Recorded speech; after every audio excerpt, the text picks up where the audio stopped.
Kalau tahun 2022, 2023, kita semua terbeban dengan kenaikan inflasi barang-barang, inflasi barang makanan yang semua meningkat naik. Ingatkan masuk tahun 2024 ni kuranglah sikit beban tu dengan kadar inflasi yang pada masa ini agak stabil. Bukan bermaksud harga barang turun, harga barang tak turun, cuma tak meningkatlah dengan kuat seperti mana sebelum ini.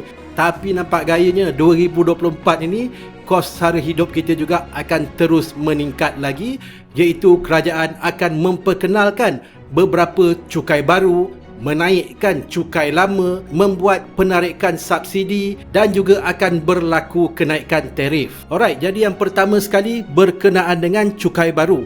Terdapat beberapa cukai baru yang akan dilaksanakan pada tahun 2024 ini. Yang pertamanya ialah cukai keuntungan modal yang sebenarnya telah pun berkuat kuasa pada 1 Januari 2024 yang lepas ini. Jadi cukai keuntungan modal ini hanya melibatkan para peniaga lah, yang mana sekiranya berlaku penjualan saham dalam syarikat-syarikat ini yang bukan syarikat senaraian awam ataupun public listed, maka keuntungan daripada penjualan saham untuk syarikat-syarikat ini dikenakan cukai. Alright, jadi itu cukai baru yang pertama untuk tahun 2024 ini. Seterusnya juga cukai LVG, Low Value Goods, yang juga telah dikuatkuasakan pada 1 Januari 2024 ini juga, iaitu apabila kita membuat pembelian barang-barang yang bernilai rendah daripada RM500 yang diimport daripada luar negara akan dikenakan cukai 10%. Jadi itu adalah cukai baru kedua untuk tahun 2024 ini. Seterusnya pada bulan Mei 2024 ini akan juga dilaksanakan lagi satu cukai baru, iaitu cukai untuk barangan berharga tinggi ataupun High Value Good Tax, yang mana kadarnya juga adalah di antara 5 ke 10%. Jadi itu adalah cukai ketiga yang diperkenalkan pada tahun 2024 ini. Di samping pengenalan 3 cukai baru ini, terdapat juga cukai lama yang akan dinaikkan kadarnya, iaitu cukai SST ataupun Sales and Service Tax, yang akan dinaikkan pada bulan Mac ini daripada 6% kepada 8%.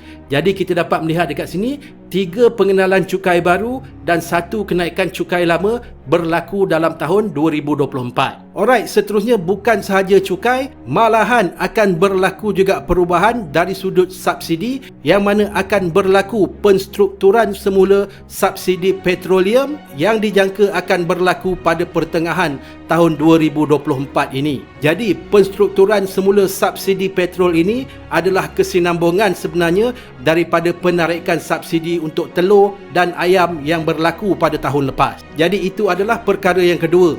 Yang pertama tadi berkenaan dengan cukai, yang kedua adalah berkenaan dengan pengurangan subsidi, dan seterusnya tarif untuk elektrik juga akan meningkat di antara 2% hingga 6% bagi pengguna yang menggunakan lebih daripada RM220 sebulan. Tak cukup dengan kenaikan tarif elektrik, juga akan berlaku kenaikan tarif air sebanyak 25% lagi.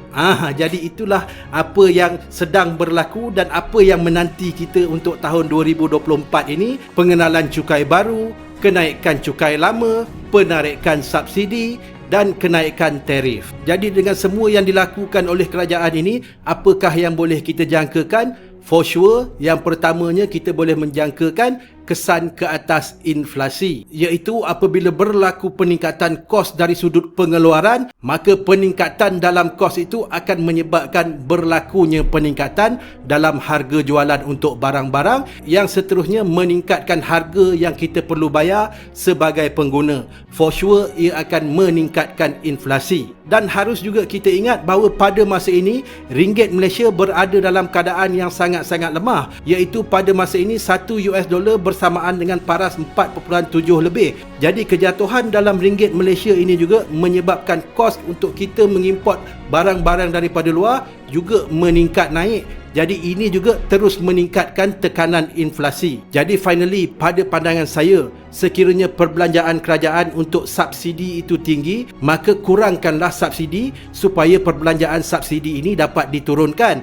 Tetapi nampak gayanya kerajaan bukan sahaja mengurangkan subsidi untuk mengurangkan perbelanjaan kerajaan, Tetapi dalam masa yang sama juga mengenakan cukai baru, meningkatkan cukai lama. Jadi ini adalah dua kali kena untuk rakyat iaitu cukai dinaikkan, subsidi diturunkan. Jadi memang kita tak boleh tahan dengan langkah terbaru yang dilakukan oleh kerajaan ini. Walau bagaimanapun, apalah yang kita boleh buat. Nampak gayanya kita kena terima ajalah kos sara hidup kita yang semakin meningkat pada tahun ini, di tengah-tengah gaji pekerja yang tak berapa meningkat, pendapatan daripada perniagaan juga yang tak berapa meningkat, tetapi kos semakin meningkat-ningkat. Alright, finally mungkin kawan-kawan boleh berkongsi pandangan juga di dalam ruangan komen tentang langkah-langkah yang diambil oleh kerajaan ini. Finally, semoga perkongsian ini bermanfaat. Kita jumpa dalam video yang seterusnya. Assalam.